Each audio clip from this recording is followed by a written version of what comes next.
Hello class, welcome to physics talk. I hope कि सारे safe हो गए। तो थंबनेल देख के तो आपको समझ में आ गया होगा कि आज हम किन टॉपिक्स पे बात करने जा रहे हैं। Very good. तो फिर भी मैं इसे समराइज़ कर दे रहा हूँ, ठीक है।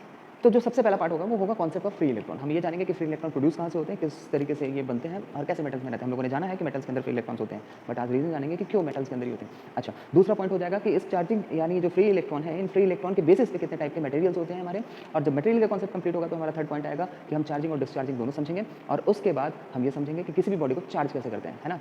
तो शुरू करते हैं, अब लेट्स स्टार्ट।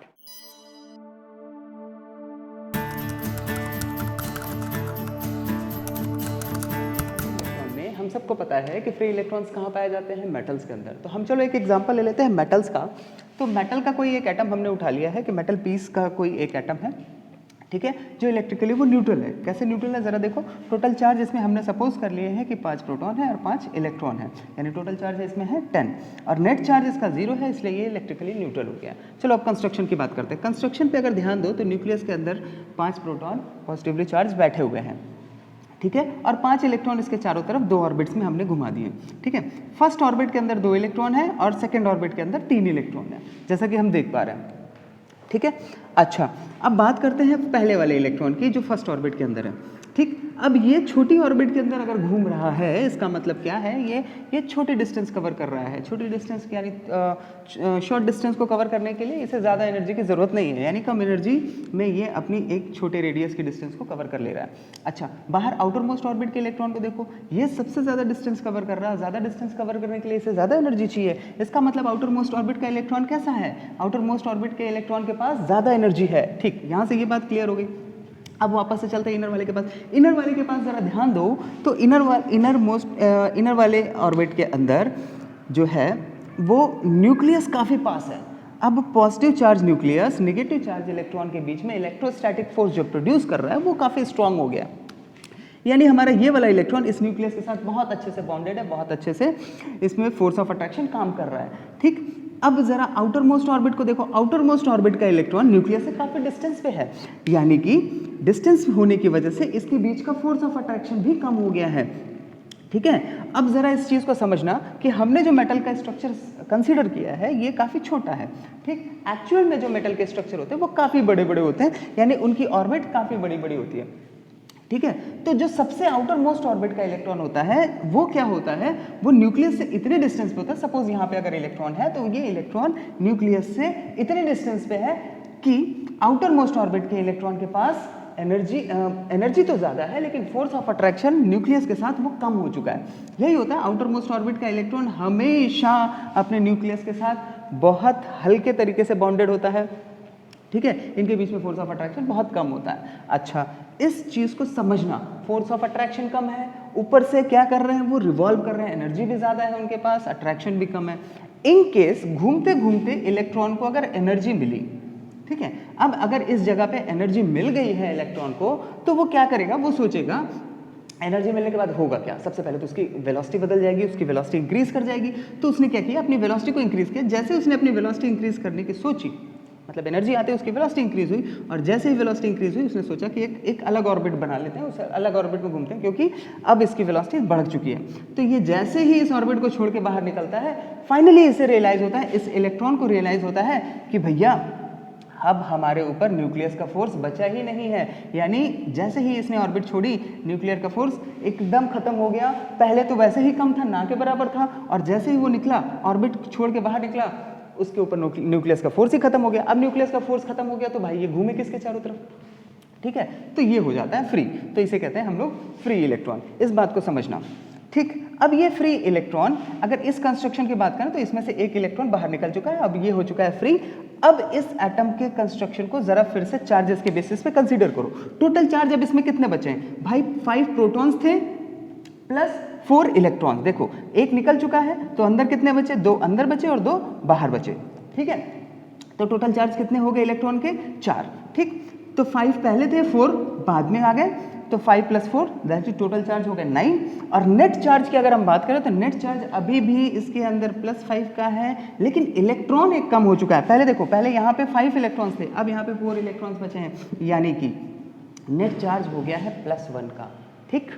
नेट चार्ज हो गया +1 का। तो पहले हम इस एटम को दिखाते थे इस तरीके से, ठीक, क्योंकि ये न्यूट्रल था, इसके ऊपर कोई चार्ज नहीं था। लेकिन अब यहाँ पे इस एटम को हम इस A के तरीके से नहीं दिखा सकते, हमें इसको 1A प्लस करना होगा। A प्लस करने का मतलब है हम आप इसको ऐसे भी कर सकते हैं, हम इसको ऐसे भी कर सकते हैं, ठीक है, दोनों ही कंडीशन पॉसिबल है। तो हमने इसे A प्लस इसलिए कर दिया है क्योंकि इसके ऊपर एक्सेस ऑफ चार्ज आ गया है, कितने का, +1 का, यानी +1 का एक्सेस ऑफ चार्ज ये दिखा रहा है कि ये A प्लस हो चुका है। ये बात समझ में आ गई।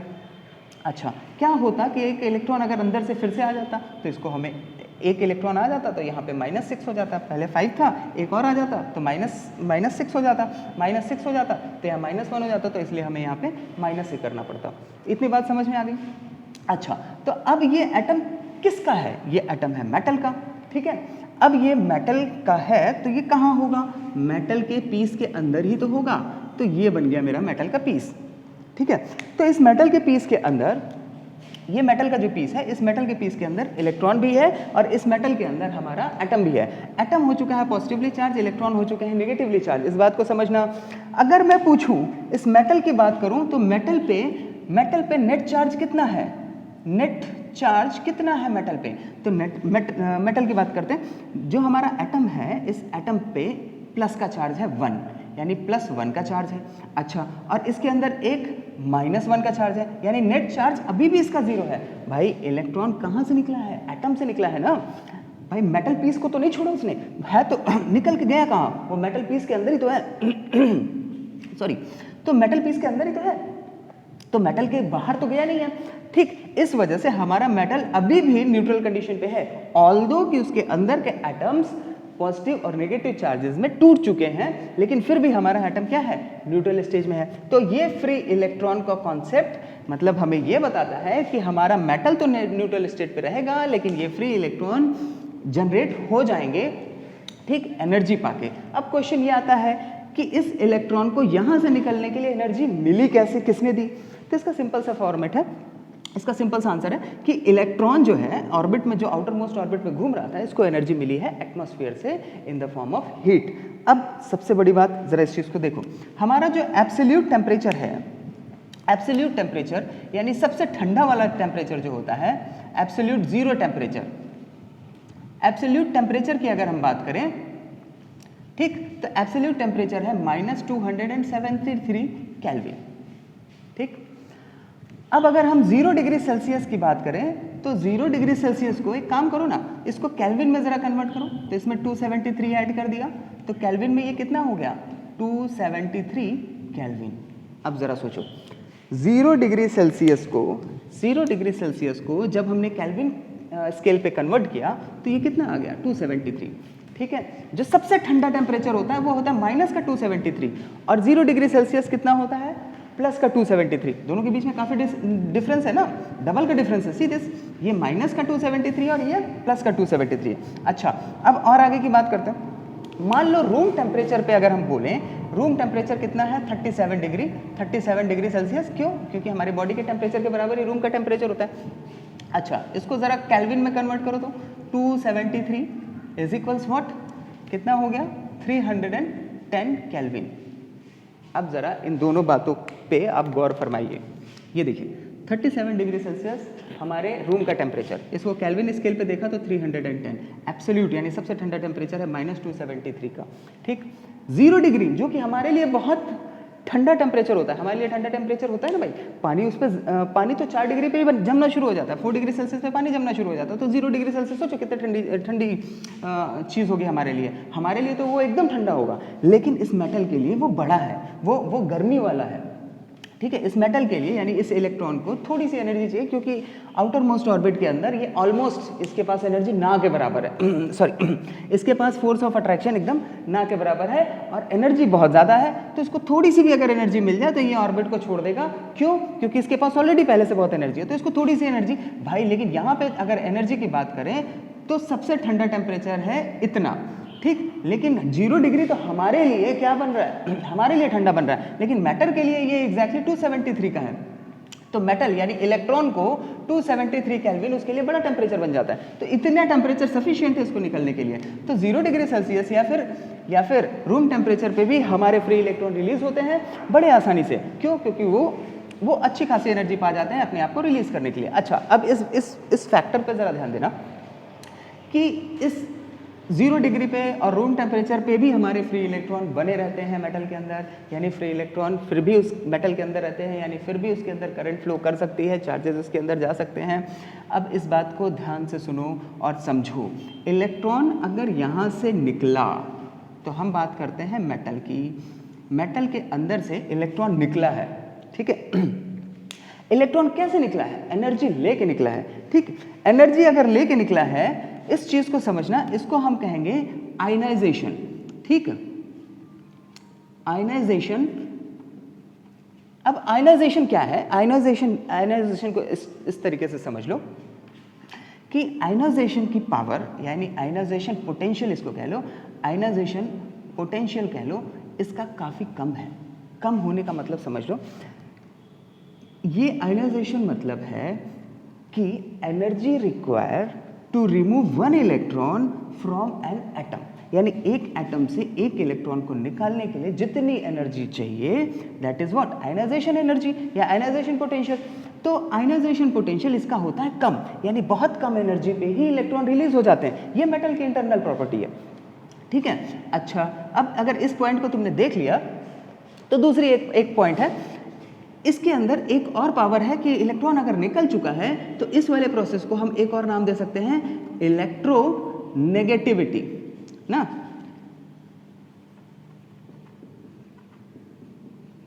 ठीक, इलेक्ट्रोनेगेटिविटी या हम इसको कह सकते हैं इलेक्ट्रोनेगेटिवली।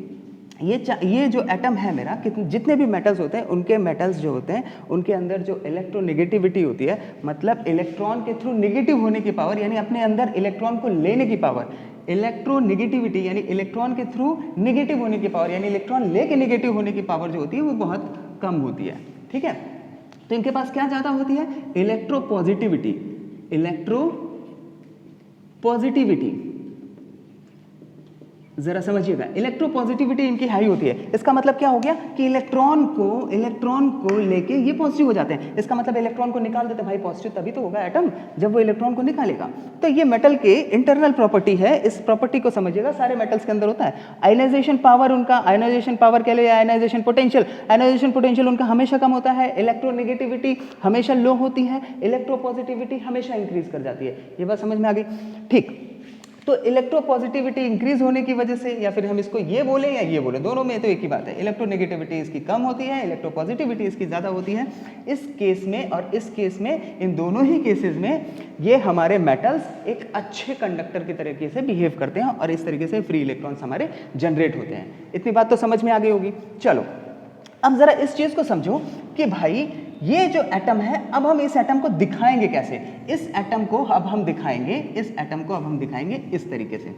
अब हम इसे यूं कर दिया करेंगे, ठीक है। अगर हमें सिंबल में कभी बनाना होगा तो इस एटम को हम इस तरीके से दिखाएंगे। इस फ्री इलेक्ट्रॉन को हम कैसे दिखाएंगे? इस फ्री इलेक्ट्रॉन को हम दिखाएंगे या तो इस तरीके से दिखा देंगे, या फिर हम सिर्फ माइनस कर देंगे, ठीक, या फिर ऐसे कर देंगे, या फिर ऐसे कर देंगे, ठीक है। तो अब ये सिंबल हम यूज करने जा रहे हैं इन दोनों की जगहों पे। आई होप कि ये समझ में आ गया होगा। चलो अब आगे की बात देखते हैं। तो भाई यहां से समझ में आ गया कि हमारा फ्री इलेक्ट्रॉन किस तरीके से जनरेट हो रहा है, ठीक है। अब हम समझते हैं इलेक्ट्रॉन सी क्या है। इलेक्ट्रॉन सी का कॉन्सेप्ट भी ले लेते हैं, जब समझ ही रहे हैं तो इसको भी समझ लेते हैं, ठीक। जरा देखो, ये है कोई मेटल की पीस। अब इस मेटल की पीस में ये है हमारे पॉजिटिव चार्ज न्यूक्लियस, ठीक, और ये है हमारे नेगेटिव चार्ज इलेक्ट्रॉन्स, ठीक है। इनको हम ई से दिखाते हैं, नेगेटिव चार्ज इलेक्ट्रॉन्स। क्लियर हो गई बात? अच्छा, अभी जो हमने मॉडल लिया था उसमें क्या देखा था? एक इलेक्ट्रॉन निकलता है। ये एक इलेक्ट्रॉन किन मेटल में निकल सकता है? जैसे Na हो गया, Na के अंदर क्या होता है? एक इलेक्ट्रॉन वो निकाल सकता है, +1 निकाल सकता है, ठीक है। लेकिन अगर वहीं हम लोहे की बात करें, फेरस की बात करें, तो ये क्या करता है? Fe क्या कर देता है? वो 2 इलेक्ट्रॉन निकाल देता है, ठीक है। तो जितना अच्छा कंडक्टर होगा वो उतने ही ज्यादा इलेक्ट्रॉन अपने अंदर से निकालेगा, ठीक है, और उतने ही ज्यादा फ्री इलेक्ट्रॉन होंगे। कॉपर वगैरह के केसेस में देखेंगे तो ये फ्री इलेक्ट्रॉन बहुत ज्यादा होते हैं। अच्छा, अगर छोटे से पीस में अगर फ्री इलेक्ट्रॉनों को हम एनालाइज करने की कोशिश करें, समझना, छोटे से पीस में अगर इलेक्ट्रॉनों को एनालाइज करने की कोशिश करें तो हर एक एटम अपने अंदर से 3-3, 4-4 इलेक्ट्रॉन निकालेगा। अगर 3-3, 4-4 इलेक्ट्रॉन निकालेगा तो नंबर ऑफ इलेक्ट्रॉन इसमें ढेर सारे हो जाएंगे। ठीक है, नंबर ऑफ इलेक्ट्रॉन इसमें क्या हो जाएंगे, ढेर सारे हो जाएंगे as compared to positive charge atom. अब इलेक्ट्रॉन, इस छोटे से पीस में इलेक्ट्रॉन ढेर सारे हैं। ठीक, तो इस चीज को कहा गया इलेक्ट्रॉन सी थ्योरी। इस थ्योरी को कहा गया इलेक्ट्रॉन सी थ्योरी, कि हम जब उसको देखते हैं तो हमें ऐसा फील होता है कि इलेक्ट्रॉनों के समुद्र के अंदर ये पॉजिटिव, इन्हें कहते हैं कोटर्स, ये पॉजिटिव कोटर्स क्या कर रहे हैं, तैर रहे हैं, फ्लोट कर रहे हैं। ठीक है, तो हम इस थ्योरी को कहते हैं इलेक्ट्रॉन सी थ्योरी। ठीक है, जो ये डिसाइड करती है कि एग्जैक्टली हमारा टाइप ऑफ मटेरियल कैसा होगा। क्लियर? अच्छा भाई, चलो अब इसके आगे की बात करते हैं। ठीक है, तो materials on basis of free electron,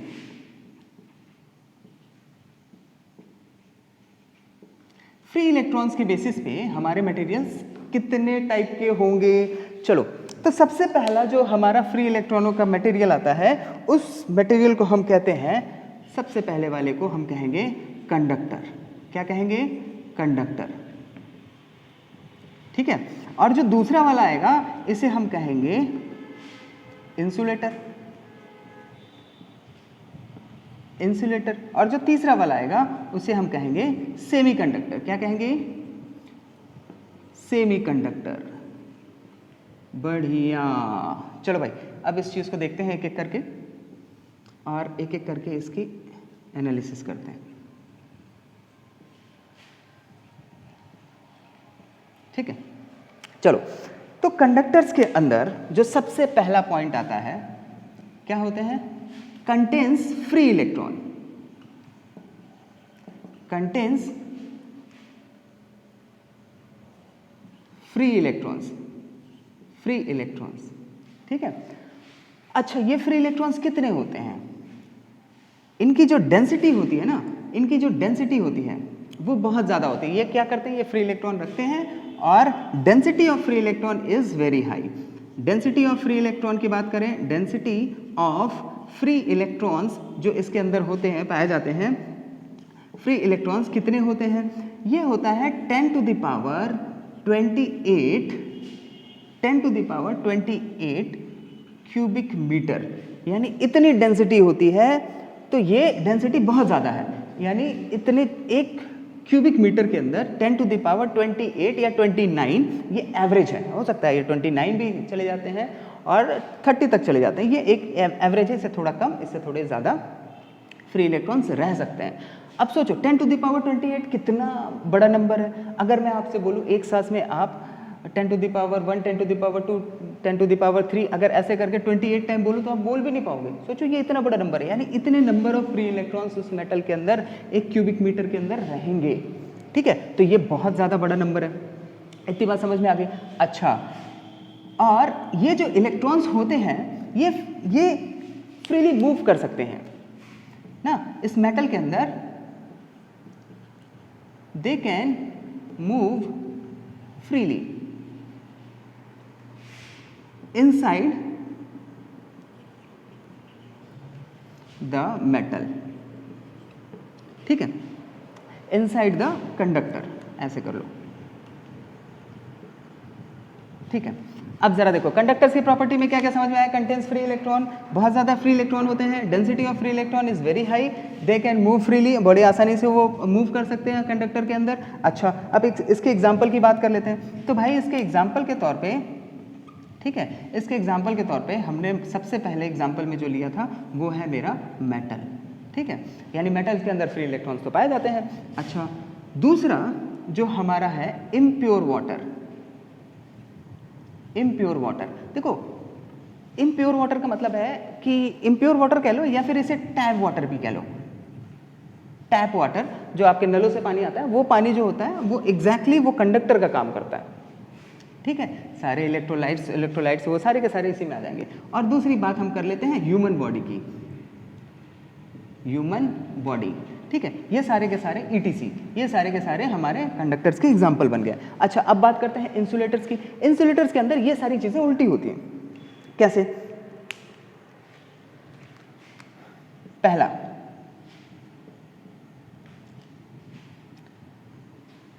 free electrons very less होते हैं, very less free electron, almost ना के बराबर होते हैं, very very less, very very less free electrons होते हैं इसके अंदर। अच्छा, ऑलमोस्ट ना के बराबर होते हैं। अच्छा, अगला पॉइंट क्या बनता है मेरा? ठीक, इलेक्ट्रॉन्स अलाउ नहीं होते हैं इसके अंदर मूव करने के लिए, ठीक, यानी एक इंसुलेटर के अंदर फ्री इलेक्ट्रॉन्स अलाउ नहीं होते मूव करने के लिए, दे कांट मूव फ्रीली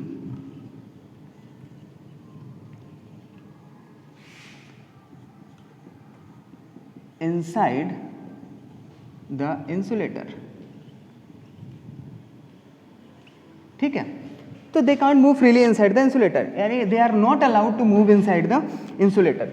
यानी ये इस चीज को समझना कि इंसुलेटर अपने अंदर फ्री इलेक्ट्रॉन्स बहुत कम रखता है। ऐसा नहीं है कि वो नहीं रखता है, कम रखता है। जो अच्छे, बहुत अच्छे इंसुलेटर होते हैं वो तो ना के बराबर है, तो उसमें भी एक आध तो मिल ही जाते हैं कहीं ना कहीं।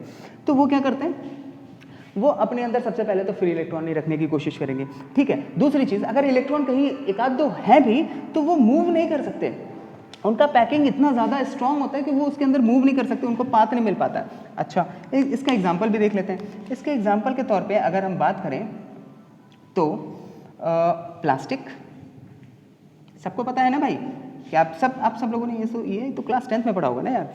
अच्छा, प्योर वाटर, यहाँ देखो, इम्प्योर वाटर क्या है? एक कंडक्टर है। लेकिन अगर हम बात करें प्योर वाटर की तो प्योर वाटर मेरा क्या बन जाता है? इंसुलेटर, ठीक, रबर, ETC एक्सेट्रा, ठीक है। अच्छा, तो यहां तक बात हो गई इंसुलेटर्स की। अब बात करते हैं सेमीकंडक्टर की। सेमीकंडक्टर ना तो वो कंडक्टर होते हैं ना तो वो इंसुलेटर होते हैं। At room temperature, specially at room temperature, है ना, एट रूम टेम्परेचर, ठीक। वो रूम टेम्परेचर पे क्या होते हैं? वो रूम टेम्परेचर पे बेसिकली वो कंडक्टर होते हैं। क्या होते हैं? कंडक्टर होते हैं, ठीक। रूम टेम्परेचर पे वो होते हैं कंडक्टर। लेकिन जरा समझना कि जैसे जैसे उनका टेम्परेचर इंक्रीज करता है, जैसे जैसे उनका टेम्परेचर इंक्रीज करता है, उनकी कंडक्टिविटी यानी number of free electron automatically उसमें जनरेट हो जाते हैं। तो उसमें जो फ्री इलेक्ट्रॉन्स है ना, फ्री इलेक्ट्रॉन्स, ठीक, ये फ्री इलेक्ट्रॉन्स इंक्रीज कर जाते हैं। टेम्परेचर इंक्रीज हुआ तो फ्री इलेक्ट्रॉन्स इंक्रीज कर गए। अगर टेम्परेचर डिक्रीज होता है तो फ्री इलेक्ट्रॉन्स डिक्रीज करते हैं। टेम्परेचर अगर डिक्रीज करता है तो फ्री इलेक्ट्रॉन्स हमारे डिक्रीज कर जाते हैं। समझ में आ रही बात? जितना ज़्यादा टेम्परेचर इंक्रीज करेगा उतने ही ज़्यादा फ्री इलेक्ट्रॉन्स इंक्रीज करेंगे। जितना टेम्परेचर डिक्रीज करेगा उतने ही फ्री इलेक्ट्रॉन डिक्रीज कर जाते हैं। कब तक डिक्रीज करते हैं? ये तब तक डिक्रीज करते हैं जब तक कि ये सेमीकंडक्टर इंसुलेटर में ना बदल जाए। इंसुलेटर में कब बदलता है भाई? जरा समझो, अगर टेम्परेचर अगर एब्सोल्यूट जीरो का चला गया, यानी -273 केल्विन का चला गया, तो ये पूरी तरीके से बिहेव करने लगते हैं। किस तरीके से? इंसुलेटर की तरीके से, ठीक है। उस कंडीशन में अगर टेम्परेचर -273 चला गया तो ये एक इंसुलेटर की तरह बिहेव कर लेते हैं। यानी सेमीकंडक्टर एक ऐसी चीज होती है, एक ऐसा मटेरियल होता है जो क्या करता है कि जैसे जैसे इसका टेम्परेचर बढ़ता जाता है, जैसे जैसे ये गर्म होने लगता है, वैसे वैसे ये क्या करता है? अपने अंदर फ्री इलेक्ट्रॉन जनरेट कर लेता है। जैसे जैसे टेम्परेचर कम होने लगता है वैसे वैसे उसके अंदर के फ्री इलेक्ट्रॉन भी खत्म होने लगते हैं। -273 डिग्री पे ये प्योरली इंसुलेटर बन जाता है, अच्छी तरीके से एकदम इंसुलेट करने लगता है, मतलब करंट को एकदम रोकने लगता है, ठीक है। इसके एग्जाम्पल की बात कर लें तो एग्जाम्पल के तौर पे ये जो है इसमें आता है सिलिकॉन और जर्मेनियम, ठीक। ठीक, ये दो एक स्टैंडर्ड एग्जांपल है, ये दोनों ही आपको सेमीकंडक्टर वाले पार्ट में, इलेक्ट्रॉनिक डिवाइसेस में ये आपको मिलेंगे। इलेक्ट्रॉनिक डिवाइसेस में सेमीकंडक्टर और जर्मेनियम के ऊपर हम और अच्छे से समझेंगे जब हम वो वाला सेक्शन पढ़ेंगे कि टेम्परेचर इंक्रीज करने पे किस तरीके से हमारे फ्री इलेक्ट्रॉन जनरेट हो रहे हैं, डिक्रीज करने पे किस तरीके से हमारा सेमीकंडक्टर जो है इंसुलेटर की तरह बिहेव करने लग रहा है, ये सारी चीज़ें उसमें आएंगी। और इन सिलिकॉन और जर्मेनियम का एडवांटेज क्या है, इस कंडक्टर की प्रॉपर्टी और इंसुलेटर की प्रॉपर्टी दोनों एक साथ रख के ये किस तरीके से बिहेव कर सकता है और हम इसे कैसे यूज कर सकते हैं। तो भाई इस तरीके से हम समझ गए कि हमारा जो भी मटेरियल है फ्री इलेक्ट्रॉन के बेसिस पे वो 3 पार्ट में कैटेगराइज हो सकता है। ठीक है, पहला पार्ट है कंडक्टर, दूसरा इंसुलेटर और तीसरा सेमीकंडक्टर। इतनी बात समझ में आ गई? Very good. चलो फिर आगे चलते हैं। अब आगे का कॉन्सेप्ट जो है आप उसको ये कहो कि कॉन्सेप्ट ऑफ चार्जिंग कह लो या डिस्चार्जिंग। ठीक है, चार्जिंग या डिस्चार्जिंग। चलो देखते हैं।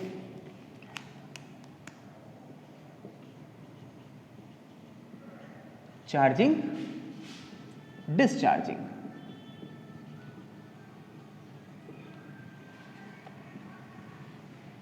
ठीक, चार्जिंग और डिस्चार्जिंग के कॉन्सेप्ट को समझना।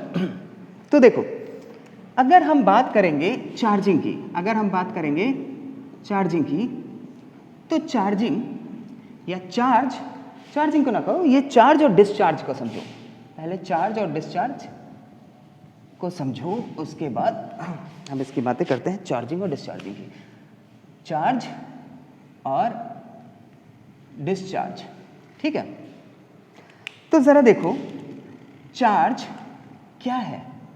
कोई भी अगर एटम अगर एक्सेस ऑफ इलेक्ट्रॉन या एक्सेस ऑफ चार्ज रखता है तो उसे हम क्या कहते हैं? एक्सेस ऑफ चार्ज होने का मतलब है कि बॉडी चार्ज है। बॉडी कब चार्ज होती है? उसकी कंडीशन क्या है? Excess of charge. क्या है? Excess of charge. Excess of charge अगर हमने रखा मीन्स बॉडी क्या है? बॉडी है चार्ज। बॉडी क्या है? चार्ज। Body is charged.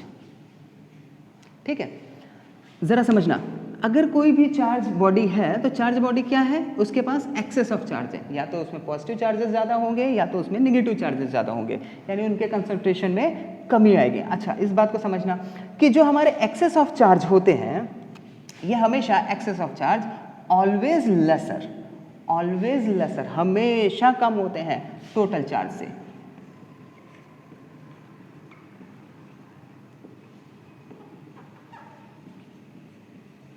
ठीक है, तो हमारे एक्सेस ऑफ चार्ज हमेशा टोटल चार्ज, यानी कोई बॉडी अगर मेरी चार्ज है तो एग्जैक्टली उसमें मान लो +2 का चार्ज आया है। +2 का चार्ज आया है, इसका मतलब टोटल चार्ज उसमें +2 से कहीं ज़्यादा है।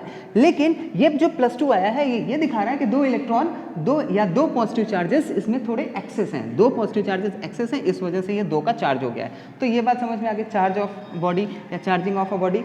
यानी किसी भी बॉडी को चार्जिंग को हम एक और वर्ड से जानते हैं, चार्जिंग को हम कहेंगे, चार्जिंग को एक और वर्ड से जाने, इन्हें कहते हैं, इस चीज़ को कहते हैं electrification. Charging of a body means what? Electrification of a body. तो इलेक्ट्रिफिकेशन, इसको हम कहेंगे इलेक्ट्रिफिकेशन। ठीक है, अच्छा, अब चार्जिंग को हमने कहा इलेक्ट्रिफिकेशन, और अगर हमने कहा कि बॉडी चार्ज है, बॉडी क्या है? चार्ज है, तो हम इसे क्या कहेंगे? बॉडी क्या है? इलेक्ट्रीफाई है। ठीक, अच्छा, अब इस बात को समझना, चार्जिंग और चार्जिंग का मतलब होता है इलेक्ट्रिफिकेशन और चार्ज है का मतलब इलेक्ट्रीफाई है। अब बात करते हैं डिस्चार्जिंग की। तो जो हमारा डिस्चार्जिंग होता है, यानी चार्ज किसी बॉडी से निकलना, यानी डिस्चार्जिंग को पहले हम समझते हैं। जो हमारा डिस्चार्जिंग होता है वो 2 टाइप का होता है। ठीक, डिस्चार्जिंग होता है वो 2 टाइप का होता है। ठीक, पहला जो टाइप होता है इसे हम कहते हैं, इस चार्ज को हम कहते हैं ग्रेजुअली डिस्चार्जिंग। क्या कहते हैं? Gradually discharging. और जो दूसरा होता है इसे हम क्या कहते हैं? Abrupt discharging. ठीक है, ग्रेजुअली डिस्चार्जिंग का एग्जांपल समझ लो कि अगर कोई बॉडी चार्ज है तो वो धीरे धीरे क्या होगी? डिस्चार्ज होगी। इसका बेस्ट एग्जांपल आपके लिए है मोबाइल फोन्स। ठीक है। मोबाइल फोन्स जो होते हैं या फिर कोई लैपटॉप होता है, कोई भी इलेक्ट्रॉनिक गैजेट होता है जो कि चार्ज हो सके, उसको हम पहले फुली चार्ज कर देते हैं, वो फिर धीरे धीरे धीरे धीरे ग्रेजुअली वो क्या होता है, डिस्चार्ज होता है। अच्छा, एब्रप्ट डिस्चार्जिंग को समझ लो। एब्रप्ट डिस्चार्जिंग के जो सबसे अच्छे फिनोमिना है ना, जो सबसे इजीली समझ में आने वाला पार्ट है, वो होता है स्पार्क, ठीक है, या स्पार्किंग कह लो। एब्रप्ट डिस्चार्ज कैसे होगा? लेट्स सपोज ऐसा मानते हैं कि हमारे पास एक बॉडी है, ठीक, ये एक बॉडी है, इस बॉडी को हमने पहले कुछ चार्ज दिया पॉजिटिव का, ठीक, 2 चार्ज दे दिया पॉजिटिव का, फिर थोड़ी देर बाद उसको रब करके 2 चार्ज और दे दिया, फिर थोड़ी देर बाद 2 और दे दिया। इस तरीके से हमने उसको ढेर सारे चार्जेस दे दिए, यानी उसमें से ढेर सारे इलेक्ट्रॉन्स निकाल लिए, रब कर करके, तो इसमें ढेर सारे चार्ज पड़ गया, ठीक है। अब दूसरी बॉडी को हम देखते हैं, दूसरी बॉडी को हमने क्या कर दिया, नेगेटिव चार्ज दे दिया। देखना जरा, नेगेटिव नेगेटिव नेगेटिव, और एक बार 2 दिया, फिर 2 दिया, फिर 2 दिया, 2 दिया, 2 दिया, ऐसे करते करते ढेर सारे चार्जेस को बना दिया, यानी उस बॉडी को फुली चार्ज कर दिया। यानी 2 बॉडी आ गई, बॉडी ए बॉडी बी, दोनों को मैंने फुली चार्ज कर दिया। अब दोनों ही कंडीशन में देखो हमने क्या किया, हमने थोड़ा सा इमेजिन क्या किया, इसमें से कुछ एक नीडल निकाली, ठीक है, ये सारे चार्जेस आगे बढ़ गए, इसमें से भी कुछ एक नीडल निकाली और दोनों नीडल को आपस में टच करा दिया, ठीक। ये पेंसिल की नोक निकाली और पेंसिल की नोक आराम से इस पर टच कराई, ठीक, ये नेगेटिव चार्जेस आगे बढ़ गए, ठीक। जैसे ही ये दोनों टच हुए, at the point of contact, यहां पे क्या बना, स्पार्क, यहां पे क्या बना, स्पार्क, ठीक, एक चमक आ गई, ये स्पार्किंग यहां पे हो गई, ठीक है। यानी कि जैसे सपोज करो, इसको मैंने इसको रब करके मैंने पॉजिटिव चार्ज कर लिया, इसको रब करके नेगेटिव चार्ज कर लिया। अब अगर दोनों के निडल को अगर मैं आपस में टच कराऊंगा इस तरीके से, देखना जरा, इस तरीके से जैसे ही टच कराऊंगा एक चिट्टे से चिंगारी निकलेगी और फिर ये स्पार्किंग हो जाएगी। ये बेसिकली ये फिनोमिना आपको बादलों में मिलता है ना, या कोई भी चीज़ जब भी स्पार्क कर रही हो, जब भी चमक रही हो, एक झटके से उसमें चट चट की आवाज़ें आ रही हो, इसका मतलब क्या है, उसे हम अपने फिजिक्स की लैंग्वेज में कहेंगे कि क्या हो रहा है, डिस्चार्जिंग हो रही है। इसे क्या कहेंगे, इस चीज़ को हम कहेंगे डिस्चार्जिंग। तो आई होप कि आपको डिस्चार्ज